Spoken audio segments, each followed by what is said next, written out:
So having done this for 41 years, what I like best is reflecting on history. I learned from Sandra Beach Lynn that boards have changed in the last 20 years. And one way to sum it up is the old boys of the CEOs are not the only ones on the board. A second thing I learned from is the silence of some of the corporates on this. That I think I've concluded, Jack, that the investor people who are used with liquid assets are far more comfortable talking with you than the corporates who are dealing with fixed assets. And so we just have to acknowledge that as a fundamental in summary. I also think that ESG, which is 1/3 of every dollar spent, is still a far tertiary phenomenon to what we've been hearing in the last hour about the things that really matter. How a firm manages debt, how a firm collects talent, how a firm divides its dividend, how a firm allocates capex, how a firm sells its dog assets. We have to admit that these things are more important than ESG.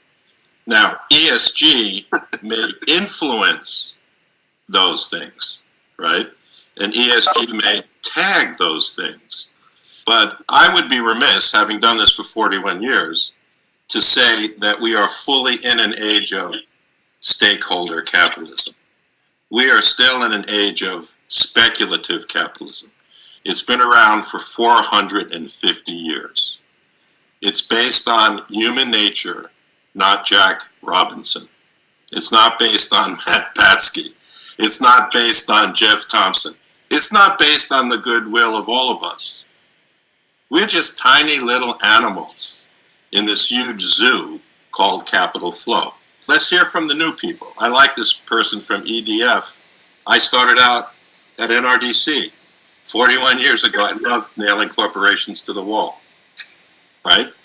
Now I work for giant corporations. I think it's a different world, right? So Gordon Lambert, you and I are from the old generation. I'm going to first go to you, and then hopefully we'll get some of the new generation people. Gordon Lambert up in Calgary. Well, it's good to be a provocateur, Bruce. And, I think, as I reflect in the, especially the oil and gas sector world, it's the expectations of investors that also really have to shift.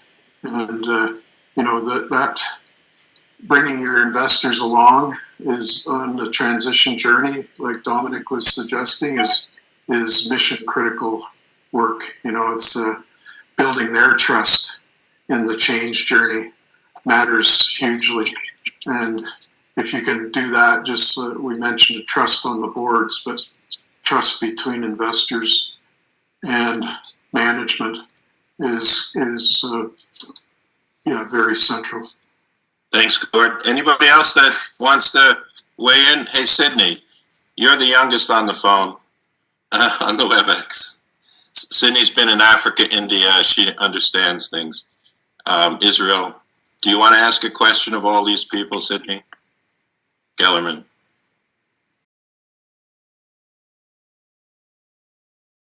My only question is, especially based on this tension, I guess we've come upon, is if this is the direction that we're going in, how do we inspire those that don't feel the same way as the people currently in this quote unquote room?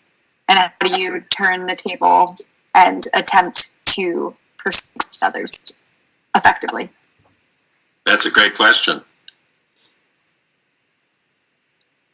That is the question, Sydney, of the next 40 years. Does anybody want to pick that one up for Sydney?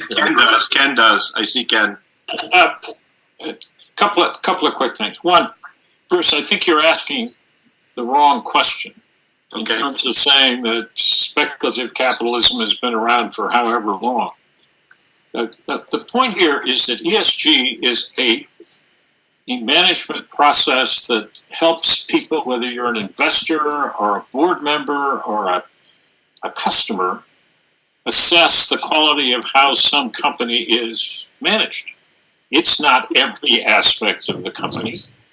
It is, the other things you mentioned are certainly important, investors like Jack consider all those factors. The point is, what used to be loose and what used to be, frankly, a function of the old boys club and the CEO is now a set of issues which has to be managed more effectively, managed more precisely, managed with a broader perspective than was true 10, 20, 50, 100 years ago. I think we just, one point. That's why I love you're part of this group, Ken. That's an accurate moment in social history. Absolutely. The other point that I think is important here that gets lost is, all of us are kind of creatures of, one way or the other, the corporate system. The question is what we're doing enough to address the problem? And if we're doing our part, are we nonetheless going to fail if some of the other key actors in this particular climate set of issues aren't doing their part? And what do we do to get them to do their part? It's like Scott Two's question about changing these business codes, building codes and things. Because my sense here is that if we proceed at the pace of corporate change, it's too slow. It's much too slow. And we're going to fail.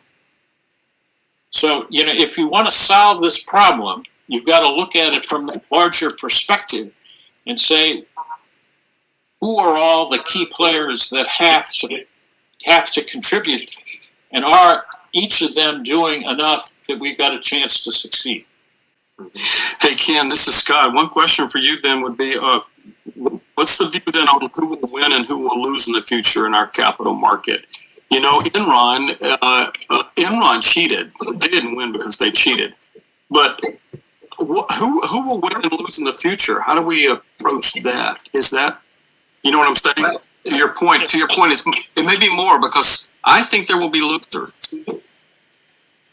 Yeah, Scott, part of what you said broke up, but here, let me try to say it this way.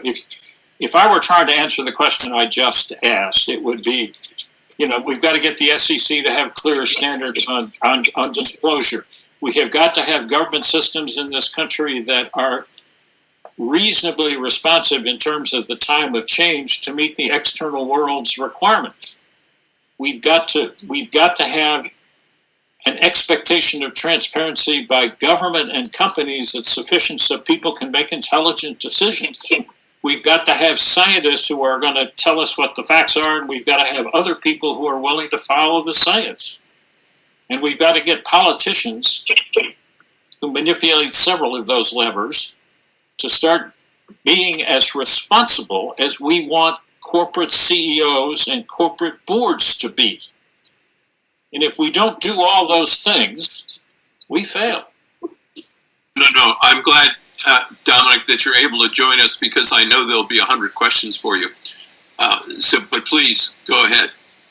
Well, thank you. Thanks, Rick. Thanks, Jack, and Bruce for the session. I apologise for being late. And actually, you probably appreciate the reason I was late. We just today have launched our new sustainability aims for the organisation to complement the presentation and the purpose of the company that we made about a year ago.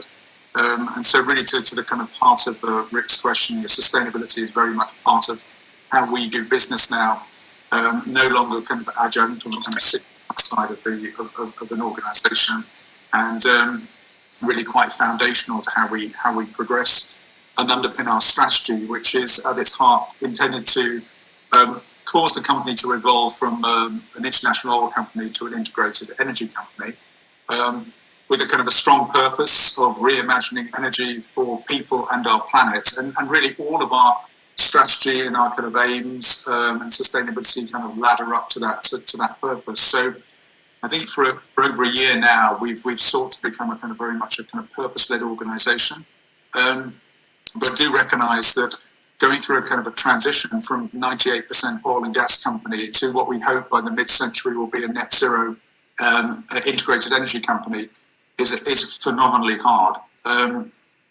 So what we do notice is that in the kind of the spirit of sustainability in ESG, if you're kind of already there, if you're a kind of a green company, you can kind of score very highly. if you're in the process and you're committed to targets and to the transition, it's actually pretty tough to kind of score well and to get on the ESG registers. And so that's a kind of matter that we're sort of confronting at the moment, but also trying to lay out a narrative of what it takes to be a kind of a greening company, a company that is evolving through this kind of transition by laying kind of fairly crunchy near-term targets for 2025, and then some, I would say, slightly more kind of abstract as we go to 2030 and beyond. And in so doing, trying to bring our kind of investors along with us, existing investors, but also trying to create new investors on the register who are kind of supportive of this kind of transitional. It's almost like a new stock is a sort of energy transitional stock, and we're seeing that done by a number of other kind of European peers as well. So it's an extraordinarily tight rope to have to walk because we still need our existing oil and gas activities to provide a kind of, if you like, the financials to enable the transition point forward. But it's not. It's been quite an epic process over the last year of going through that with our new chief executive, who some of you may be familiar with. Born out of conviction that this is the right thing to do. This is going with the societal grain, and I do think we are seeing more support in general. The industry, the sector's had an absolutely appalling year. Things are coming back kind of somewhat, but there's much room to travel. And it was really interesting hearing some of the kind of the discourse around the conversation this afternoon, particularly about the nature of boards and how they can be supportive of a kind of a transition. We have climate is pretty much on every single kind of board agenda in as far as it kind of shapes the company strategy. So it's sort of indivisible from it. But anyway, Jack, thanks very much for giving me a bit of floor time. Really appreciate it, and happy to take any points of view or questions. Yeah, Dominic, I think it would be good, having been in our conversation with you since Bernard took power, to describe how you folks have decided to create a VP of ESG. As far as I'm concerned, when I work for firms, very few of them have a senior VP of ESG.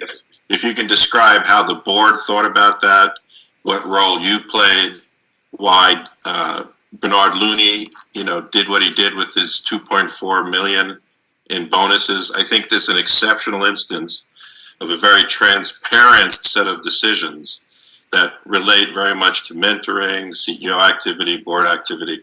So you now have an SVP of ESG. Please tell us about that.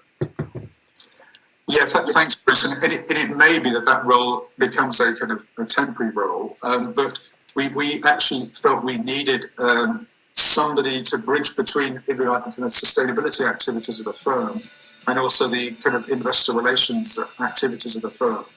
And in a sense, it was ESG complexity and the need to try and stand back and unpick all the different kind of ratings complexities and I'd say sort of contradictions we're seeing. So MSCI, Sustainalytics, etc.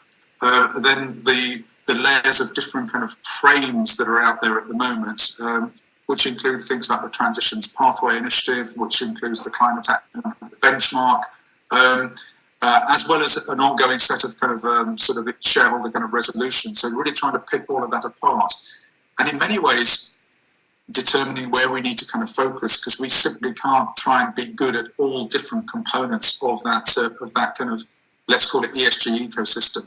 And so really that's why we put this kind of role in place, and it's literally only been there formally for the last couple of months, trying to integrate sustainability into our strategy, number one, but more importantly, trying to understand the ESG landscape and where we want to, if you like, which particular kind of metrics, which particular frameworks we want to kind of focus on. Dominic, that's really helpful. Liz, I'm going to put you on the spot, if I might. What would your recommendation to be to get on ESG to make themselves investable for investors? Yeah, thanks, Dominic. I was really interested to hear those remarks. As an ESG investor who spent some time looking at the energy space, I agree there are so many different acronyms and platforms and sign-on activities, that how does a company choose? Because I do think when you sign on to everything, you know, as an investor, you sort of say like, okay, well, how meaningful is any of that? You know, and getting back to the comment that Bruce had made earlier about companies paying attention and investors paying attention to ESG, as you're saying, and as I, as an investor, have been hearing, energy companies in particular, through the brutal year that you all have been talking about ESG and realizing how many more investors are paying attention to this information. And so I've been telling my colleagues about the sea change that I've noticed from traditional energy companies talking about their ESG activities, not just sign-on commitments and whatnot, but actual metrics and data and actions that you all have been taking. And certainly the context is different, as we're seeing between European and American energy companies trying to figure out how to navigate the transition, because the world, the business context you all are going to be facing in a few decades or even in 5 years, frankly, is quite different than right now. So, you know, for me as an investor, what would make me want to invest in one of your companies is, you know, increasing the commitment and the data and the facts that we're hearing from you all about how you make these decisions, how you're looking at the future, how you're allocating CapEx in particular is something that that's going to be a key determining factor. To the extent that companies are continuing on the old playbook while, you know, dipping their toe into the waters of new business models. Well, if that old business model is not going to be there in 30 years and you're making 40-year investments, you know, as an investor, those are the kinds of things we're looking at. Dominic? Those are fantastic points, Elizabeth, and thank you. I think the kind of transparency around kind of decision making and the extent to which the normal kind of financial metrics around kind of value, returns, etc., they're just one component. Adding the carbon components now for us is kind of mission critical, and that occurs at the level of any investment decision will have to account for a price on carbon, which we have kind of rising to $100 a ton by 2030. So we also took a very last year. We actually took a very significant set of asset write-downs to the tune of about $20 billion because we rebased our kind of pricing expectations for oil and gas on the basis of a climate-constrained world. So that I think has also impacted kind of decision-making, particularly around our businesses. And the other thing we've done was to kind of raise the bar for oil and gas to ensure that those activities pay back in a much shorter period of time. Your point about what's the point in investing for a kind of 40-year time horizon when things will change in the next kind of 5, 10, 15 years. So again, accelerating paybacks and expecting kind of shorter term paybacks and IRRs from traditional oil and gas businesses. So that's a little bit around the kind of decision-making point. And I think greater transparency around that is always kind of welcome. I'd be interested, we've just literally released our kind of annual report and sustainability report, which goes through those decision-making processes. If you have a moment, feel free to have a look and see whether it kind of meets your needs. The second point, big point you make, is capital allocation. And I think being quite deliberate around the amount of capital that we're allocating to low carbon businesses, to electrification activities, etc., is important. So we have set ourselves some fairly kind of hard targets around growing that investment from what was about $700 to $800 million last year to $2 to $3 billion, then $3 to $4 billion in the next couple of years, out of a total capital base of between 12 and 13 billion. So it's going from kind of, let's say, $1 in 13 or $1 in 15 to kind of $4 to $5 in 13. So that's quite but I think transparency around capital allocation is critical. Otherwise, you're not being serious about it.